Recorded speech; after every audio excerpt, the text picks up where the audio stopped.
Chapter 2. Then the night of the first falling star came. Hundreds must have seen it and taken it for an ordinary falling star. I saw nothing of it. Yet this strangest of all things that ever came to Earth from outer space must have fallen while I was sitting there, visible to me had I only looked up as it passed. Very early in the morning, Ogilvy, who had seen the shooting star, and who was persuaded that a meteorite lay somewhere on the common between Horsell, Ottershaw, and Woking, rose early with the idea of finding it. Find it he did, soon after dawn. An enormous hole had been made by the impact of the projectile, and sand and gravel had been flung in every direction over the heath, forming heaps visible a mile and a half away. The heather was on fire eastward, and a thin blue smoke rose against the dawn. The thing itself lay almost entirely buried in sand, amidst the scattered splinters of a fir tree it had shivered to fragments in its descent. The uncovered part had the appearance of a huge cylinder, and its outline was softened by a thick, scaly, dun-colored incrustation with a diameter of about 30 yards. Ogilvy approached the mass, but it was still so hot from its flight as to forbid his near approach. He remained standing at the edge of the pit that the thing had made for itself, dimly perceiving some evidence of design in its arrival. He did not remember hearing any birds that morning. No breeze was stirring. Only sounds from faint movements within the cylinder could be heard. Then Ogilvy noticed that some of the ashy incrustation that covered the meteorite was falling off the circular edge of the end. A large piece suddenly came off and fell with noise so sharp that it brought his heart into his mouth.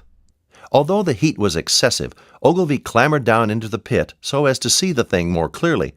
He fancied even then that the cooling of the body might account for the noise and movement. But what disturbed that idea was the fact that the ash was falling only from the end of the cylinder.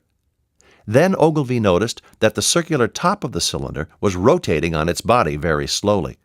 Even then he scarcely understood what this rotation indicated until he heard a muffled grating sound. Then it happened. The thing came upon him in a flash. Something within the cylinder was unscrewing the top. "Good heavens!" said Ogilvy. "There's a man in it, half roasted to death. He's trying to escape."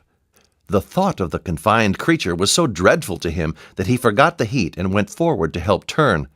Luckily, the dull radiation arrested him before he could burn his hands on the still glowing metal. At that he scrambled out of the pit and set off running wildly into Woking. He met a wagoner and tried to make him understand, but the tale he told was so wild that the man simply drove on. He was equally unsuccessful with the potman, who was just unlocking the doors of the public house by Horshall Bridge. Then he saw Henderson, the London journalist. "Henderson!" he called. "You saw that shooting star last night?" "Well," said Henderson. "It's out on Horsell Common now." "Good Lord," said Henderson. "A fallen meteorite? That's good. But it's something more than a meteorite." "What's that?" he said. Ogilvy told him all that he had seen. Henderson was a minute or so taking in what he was hearing. Then he snatched up his jacket and came out into the road. The two men hurried back to the common and found the cylinder still lying in the same position. But now the sounds inside had ceased, and a thin circle of bright metal showed between the top and the body of the cylinder. They listened, rapped on the scaly burnt metal with a stick, and meeting with no response concluded that the man or men inside must be dead. Since they were unable to do anything, they went back to town again to obtain help.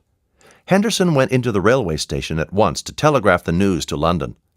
By 8 o'clock, a number of boys and unemployed men had already started for the common to see the dead men from Mars.